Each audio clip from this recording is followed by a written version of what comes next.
Good morning. Good morning and welcome to our Zoom worship service. It's been quite a week, hasn't it?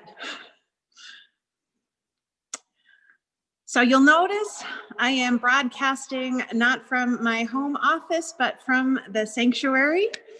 I'm really excited about it. It just felt right to be in this spot on this day. We may wind up having technical difficulties, in which case I will scoot home to my home office. So just be prepared that that's a possibility. We're experiencing a little bit of glitchiness that we think has to do with Google being slow this morning. So be patient. We're just going to keep on moving forward regardless of the challenges that we find with technology. Let's begin our service by joining together for our words of welcome, our unison chalice lighting, and our sung affirmation. Whoever you are, wherever you've come from, whatever your beliefs and whomever you love, however bumpy your life's journey, know that you are welcome here. Hi, we're the Stewarts. I'm Lena. I'm Julia. And I'm Lex. In the light of truth and the warmth of love, we gather to seek and seek to share.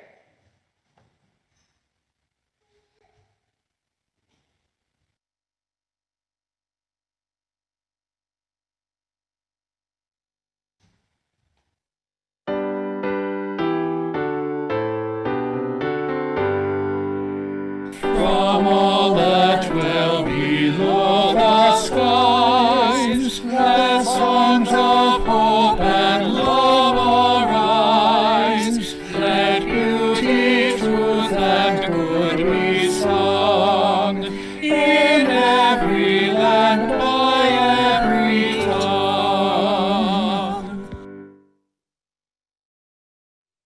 Will you repeat after me? It is. It is good. It is good to be. It is good to be here. It is good to be here together. I imagine that you may be feeling a sense of relief or joy as we come to the end of this long, strange week, or maybe there are other feelings stirring inside of you. I know I feel a roiling ball of all kinds of things. It's been a long, strange week, and I think the next few months are also likely to be long and strange. Layered on top of that pandemic fatigue, we'll have new grief and stress associated with figuring out the holidays. The virus is spiking, and we're probably going to be forced to endure more attacks on our democracy. But life doesn't actually have a return or exchange policy. We can't hand it back. It just is. What will be, and there's not much point in arguing with reality. Luckily, we have our human superpower. While we don't get to choose reality, we do get to choose how we're going to respond to it.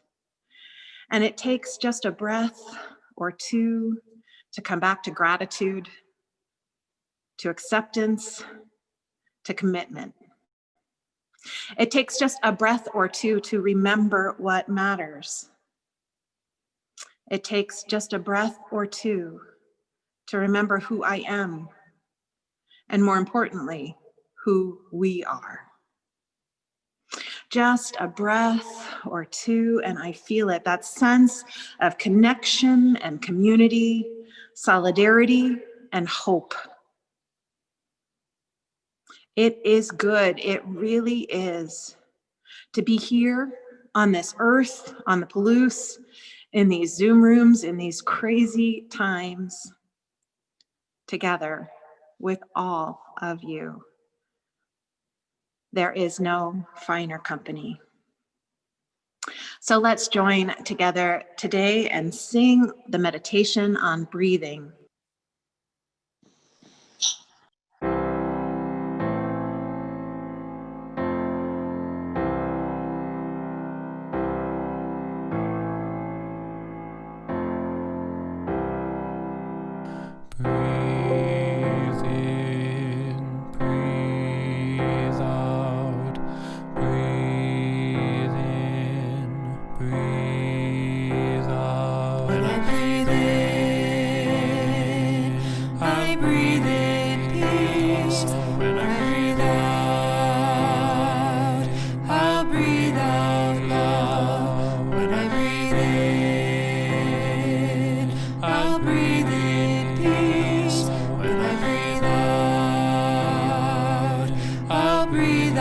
out loud. When I breathe in, I breathe in peace. When I breathe out, I'll breathe out loud. When I breathe in,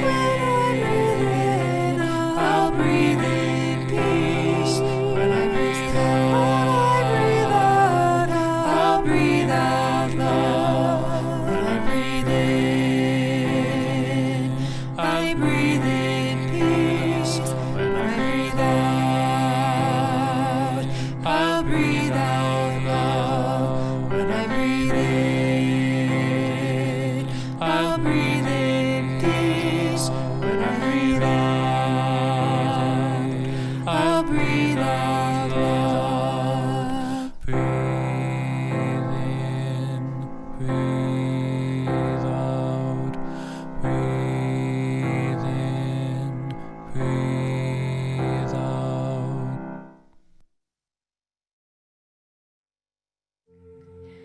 This is the keep going, keep going, keep going, keep going on song. This is a keep going, keep going, keep going, keep going on song. This is a keep going, keep going, keep going, keep going on song. I am Abigail, and this is Sean, and we're so glad that you've turned this on and welcomed us into your home, and you are welcome into our home. We're in Dayton, Ohio. We're in Sean's parents' house. My parents' house. Sean's parents' house. We were in Louisville when the shit hit, and we packed our 3-year-old into a car. We drove kind of far. We drove here, and we've been so lucky and blessed to be safely here. And we thought we'd be here for like 10 days tops. What did we know? What did we know? What What did we know? We thought we knew a lot. We thought we knew a lot. Keep going, keep going, Woo! keep going on. Keep going on song. This is a keep going, keep going, keep going on. Keep going on song. This is a keep going, keep going, keep going on. Keep going on song. And we've been mostly healthy. We've been okay. Are you okay? Are you alright? Are you okay? Are you alright? Are you okay? I hope your body is whole tonight. And if your heart is breaking, I hope it's breaking open. And if your breath is shaking, I hope it's shaking through. And then I hope that you've watched a lot of really great television, like a lot of it. And I hope that you find a hand lotion that actually makes your skin feel better. And I hope that you have enough to eat. I hope you're getting enough sleep, and I hope you have enough good company or enough good memory to last you a long time. Keep going, keep going, keep going on. Keep going on song. We sing the keep going, keep going, keep going, keep going on. Keep going on song. Let's bring some joy into the room, why not? We can try it, or some rage, and some grief and relief. Ooh, I hope my rage, I pray my rage is a fire that cleans my mind out and makes me ready to listen. I pray my pain is a river that flows to the ocean that connects my pain to yours. And I pray my happiness is like pollen that flies to you and pollinates your joy. Oh boy, is that possible? I don't know. We are making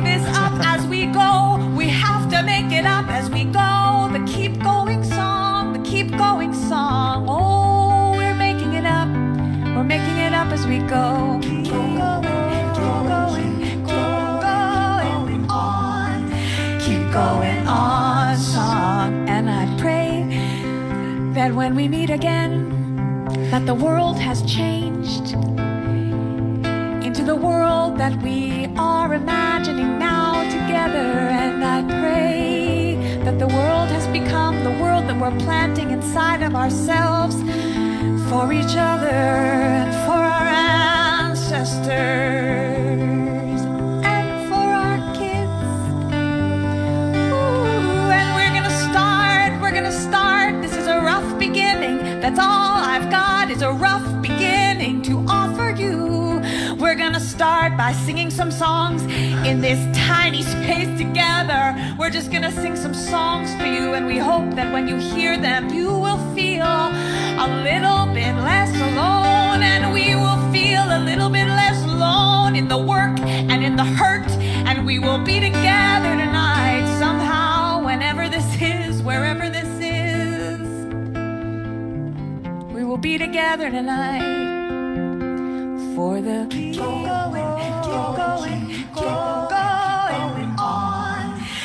going on song. This is a keep going on.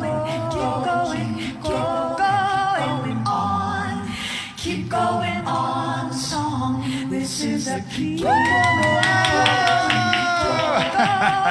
on. Keep going on song. This is a keep going on. Keep going on song. This is a keep going. And now let's enter together into a time of meditation or prayer. You know that exercise where you take a jar and you pile in a bunch of rocks and you ask, is it full? And the answer is yes, but then you add smaller rocks and they sift down into the cracks, and then you add smaller rocks and they sift down too. And then you add sand. And then finally, you pour in water. And each time as you add more things to that jar, you ask, is it full now? Is it full now? Is it full now? Right now, our hearts might feel like those jars. Lots of big feelings fill us up, and then comes more and more and more. But the water is hope. The water is faith. The water is breath. The water is love, peace, and justice. It's decency and integrity and goodness. And there's nothing that will hold it back for long. That water is the clarity we find when we allow ourselves to be present to everything else that fills us up. That clarity that comes to us about the one next thing that is ours to do. Wendell Berry once wrote, "It may be that when we no longer know what to do, we have come to our real work. And when we no longer know which way to go, we have begun our real journey." The mind that is not baffled is not employed. The impeded stream is the one that sings. Our capacity to face the inexplicable, the confusing, the heartbreaking, the overwhelming without flinching or balking. Our capacity to just be with what is real, to breathe through those feelings, anxiety, grief, rage, joy. That capacity yields the gifts of insight and conviction and healing for our battered spirits, and I pray for our battered nation. Whatever life brings us in the weeks and months to come, we will face it together. We will find our way through. We will continue to wear away at the structures of oppression that have kept our nation trapped and fractured. And my dear ones along the way, we will sing. And justice shall roll down like waters, and peace like an ever-flowing stream. Let's rest for a moment in the silence.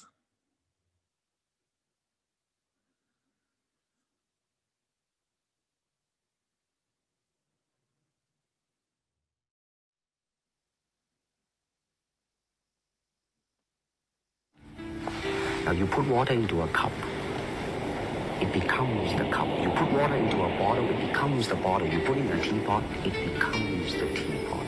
Now water can flow or it can crash. Be water, my friend.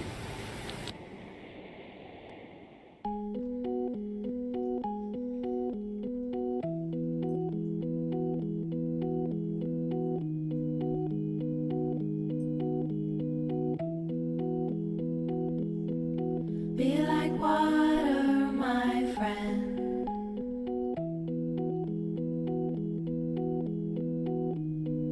You shall find a way around or through it when nothing within us stays rigid. We decide the shape we're in. Empty your mind. Be shapeless, formless, like water. It can flow or it can crack.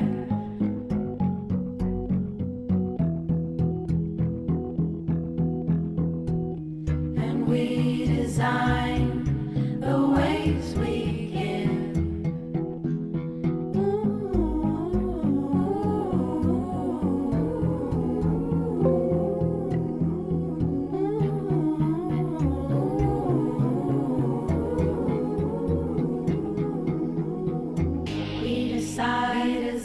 Decide the shape we're in, the ways we give. We decide the shape we're in, the ways we give. Be like water, my friend.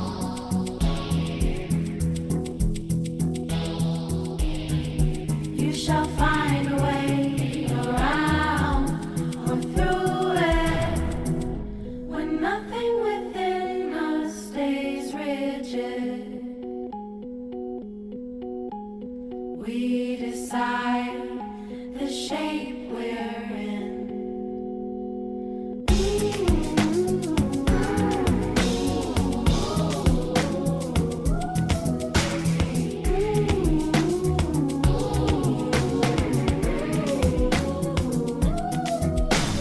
Empty your mind. Be shapeless, formless, like water. It can flow or it can water, my friend.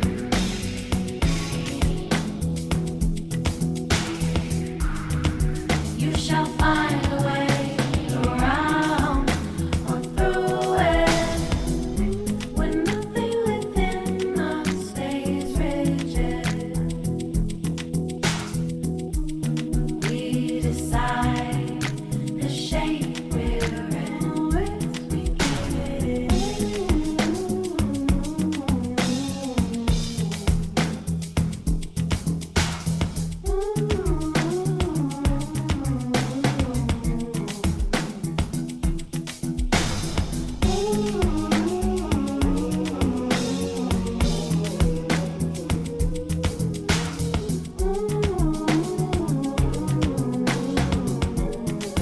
We can flow or we can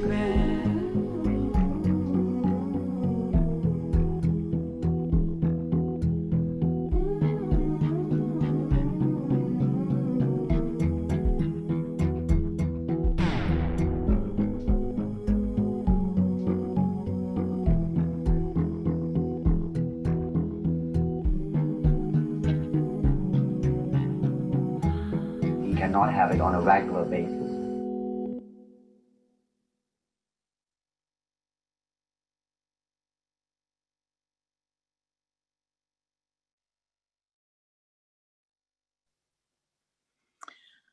Our reading this morning comes from Across That Bridge, A Vision for Change and the Future of America by John Lewis. During the civil rights movement, our struggle was not about politics. It was about seeing a philosophy made manifest in our society that recognized the inextricable connection we have to each other. Those ideals represent what is eternally real, and they are still true today, though they have receded from the forefront of American imagination. Yes, the election of Obama represented a significant step, but as the following presidential election and all the days beyond that high point in American history have proved, it was not an ending. It was not even a beginning. It was one important step on a continuum of change. It was a major down payment on the fulfillment of a dream. It was another milestone on our nation's road to freedom. But we must accept one central truth as participants in a democracy. Freedom is not a state. It is an act. It is not some enchanted garden perched high on a distant plateau where we can finally sit down and rest. Freedom is the continuous action we all must take, and each generation must do its part to create an even more fair, more just society. The work of love, peace, and justice will always be necessary until their realism and their imperative takes hold of our imagination, crowds out any dream of hatred or revenge, and fills up our existence with their power. Please join now in singing Wo Ya Ya.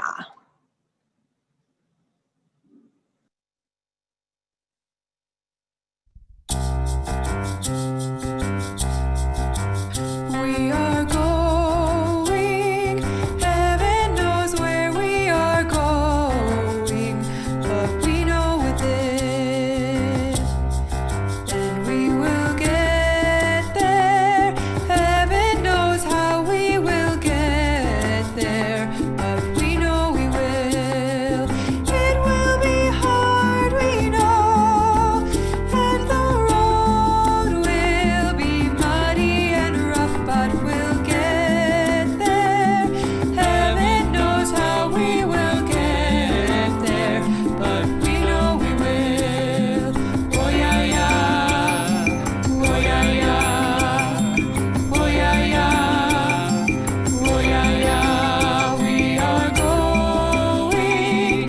Heaven knows where we are going, but we know within, and we will get there.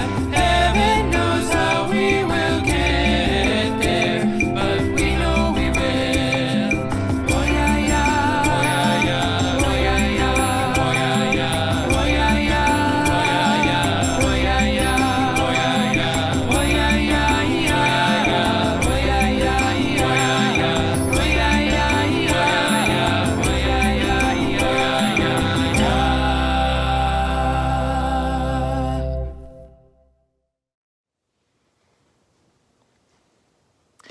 We're gonna keep on moving forward. Keep on moving forward. Keep on moving forward. Never turning back. Never turning back.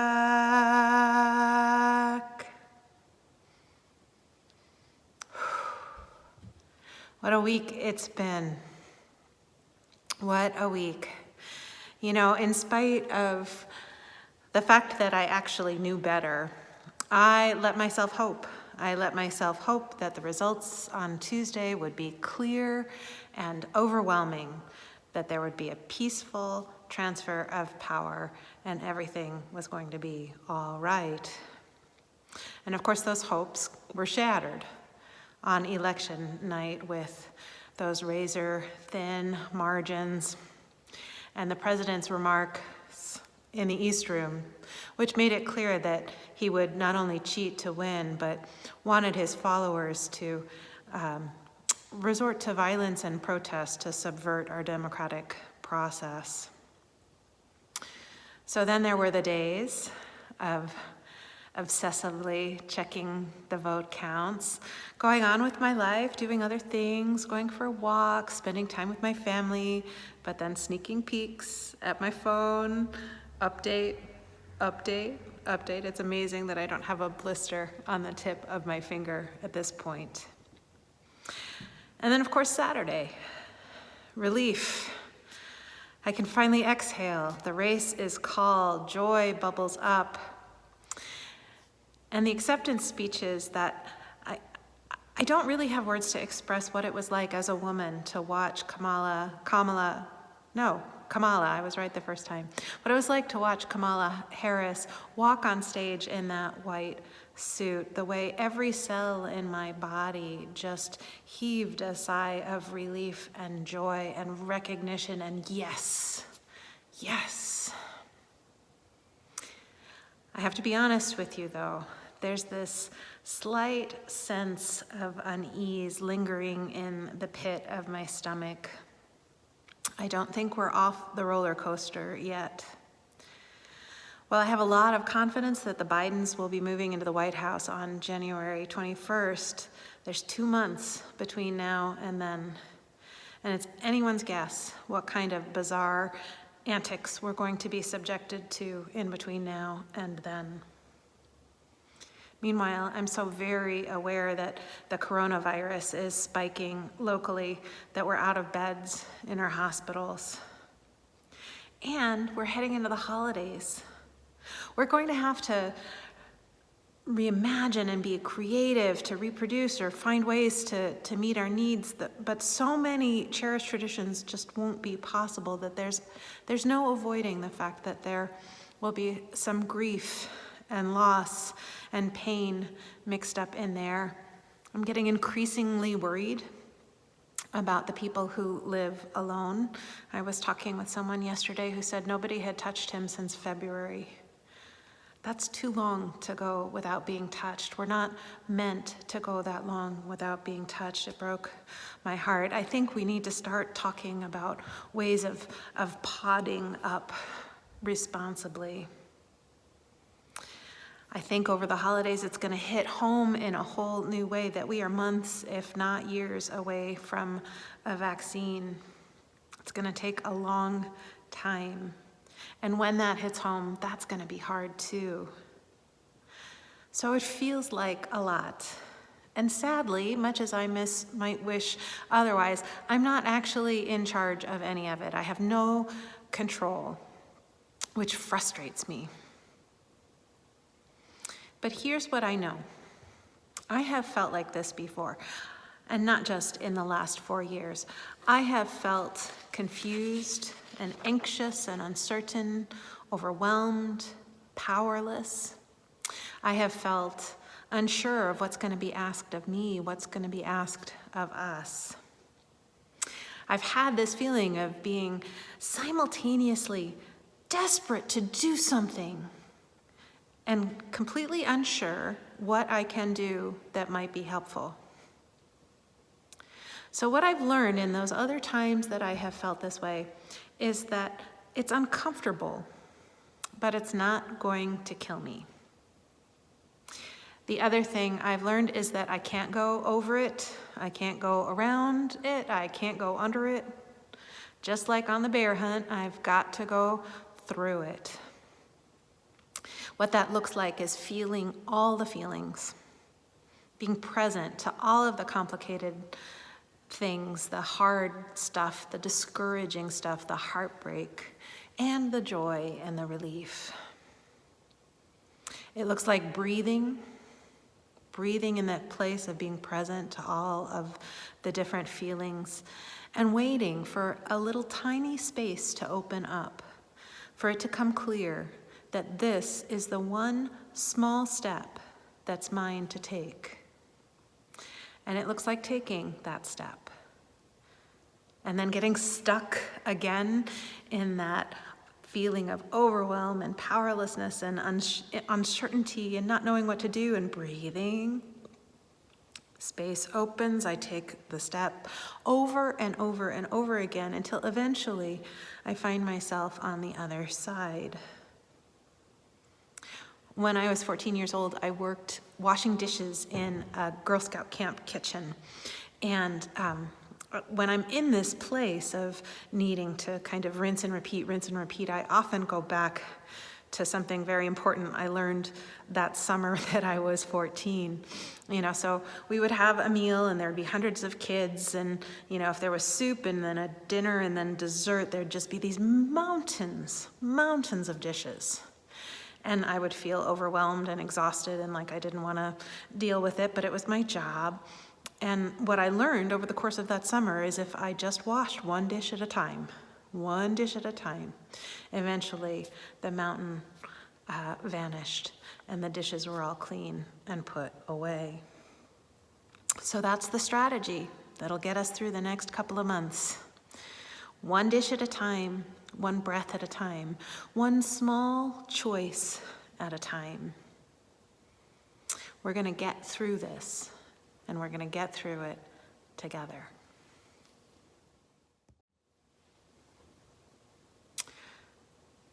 A few thoughts on the partisan divide.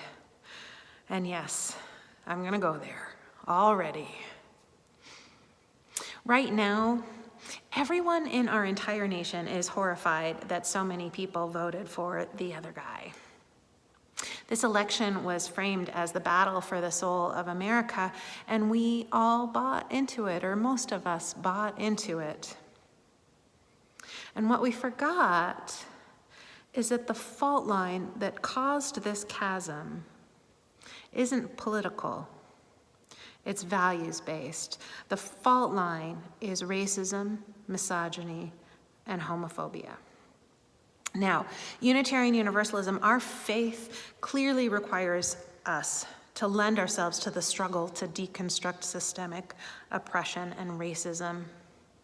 And I think that's why more and more of our congregations feel politicized. They didn't used to be. When I was a girl growing up, the congregation had a sizable chunk of Republicans next to a bunch of Democrats and some people from the Greens and some Libertarians. It was a normal mix, and our congregations have become more and more monocultures because this chasm is really built on those foundational values that we are clearly called to embrace and keep working on.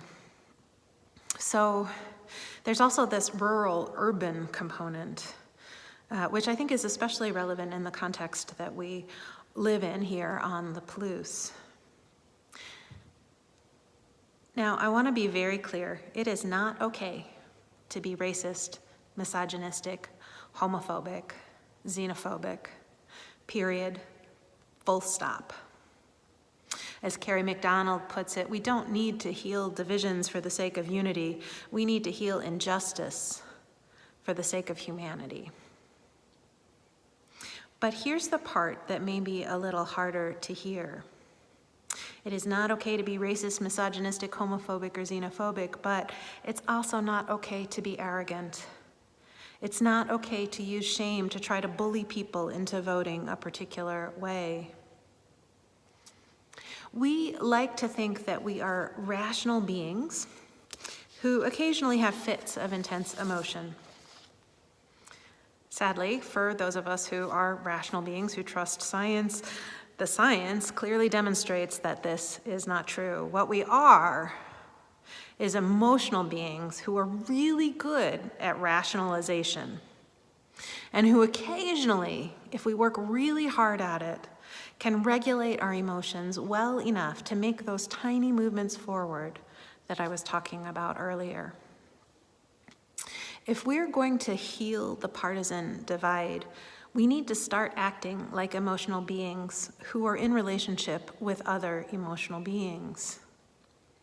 Now, this means first and foremost that we need to set boundaries. We need to take care of ourselves and each other. So when we're triggered or raw, especially people of who carry a historically marginalized identity or two, it's really a good idea to just avoid situations where you're likely to experience additional harm. We have the right to take care of ourselves. Actually, we have the responsibility to take care of ourselves. So set the boundaries and then regulate and breathe and come back to compassion and kindness again and again and again.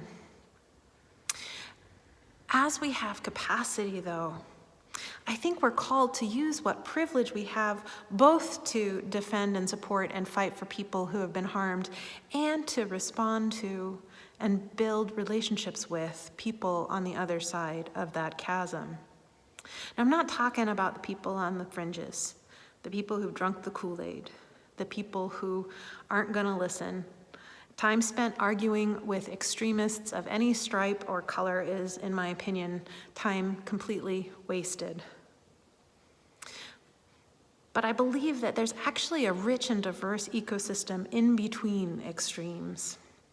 And in that ecosystem, there's space for nuance and reasonable disagreements. It is not reasonable to deny people's basic rights, but it is reasonable to differ on issues of policy and strategy. I'm wondering if we have some capacity and maybe even some obligation to try to explore that nuanced territory with more skill and kindness. So take, for example, climate change, right? We talk about climate change deniers. And there's this underlying tone of, you are too stupid to understand the science. You are too stupid. But I wonder if we approach it differently, if we recognize that what's really going on is that this data is scary. If it's accurate, it means our whole way of life is going to change.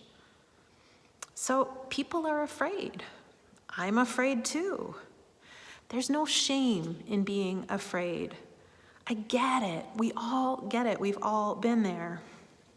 So coming from that place of humility, of understanding that this is a scary thing to talk about, a scary thing to contemplate, can we then enter into conversation with some of our neighbors who are farmers and say, listen, we need to work together. If this data is accurate, we're in for a world of hurt, and we need your wisdom and your expertise and your stories to help us chart a path forward that minimizes suffering and preserves as much of our way of life as possible.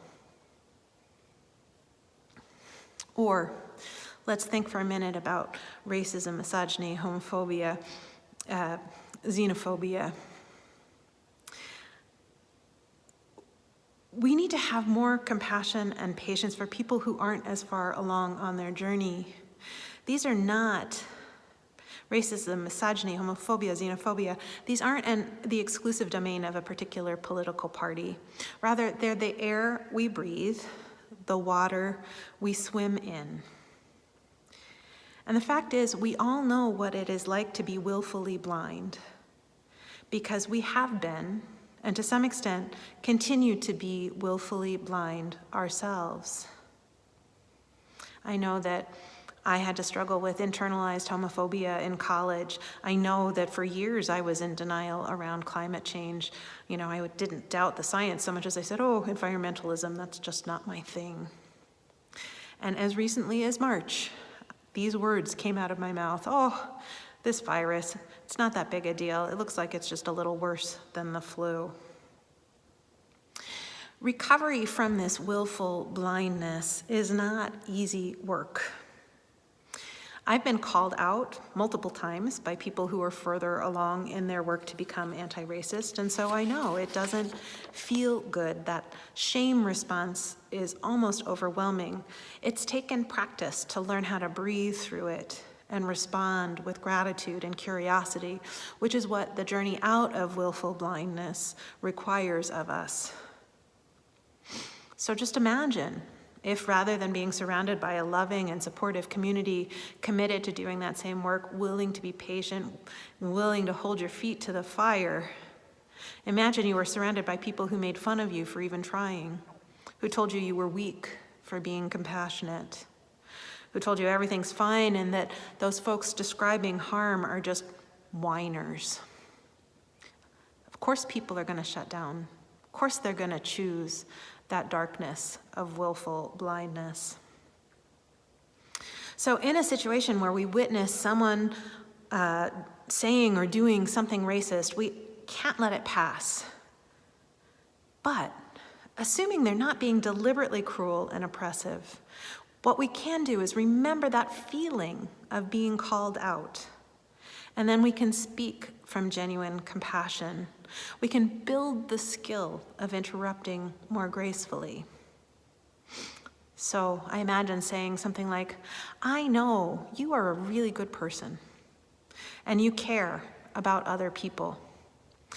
What you just said or did felt bad to me. And as much as I sure hate it when people point out to me that I've hurt their feelings, because Lord knows we all make mistakes, I also know that I'd rather hear about it so that I can make amends and then learn and grow. So I wanted to just offer, would you be willing to hear how your words or actions landed with me? Is this something you're willing to do? In other words, we could lead with humility. If we are less willfully blind, and we all still have blind spots, it's a result not of our greater intelligence or capacity, but of the privilege we've had, opportunities to engage and grow, ways that we've been lucky enough to be on this journey and move down the pathway just a little ways. Relationships, education, and the emotional resources that it takes to do this work, which is challenging.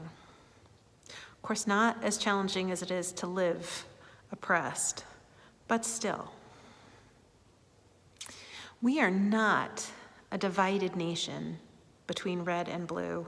What we are is mostly various shades of purple, with a smattering of green and whatever color libertarians are, and probably a whole bunch more. I think in these times we are called to get to know our neighbors, and we need to talk about things that matter. I'm reminded of a tip in marriage therapy that you're supposed to have 5 positive interactions for every 1 challenging interaction. We might want to keep that ratio in mind as we do this work. It's going to be slow. It's going to be challenging, but especially for those of us who live in this kind of context, I think it's work we must be doing. So let's do it. Let's lead with compassion and empathy, and let's bring as many people as we can along on this journey out of the darkness of willful blindness and toward the vision of freedom and peace and love that we are longing for so deeply. We're going to keep on loving boldly, my friends.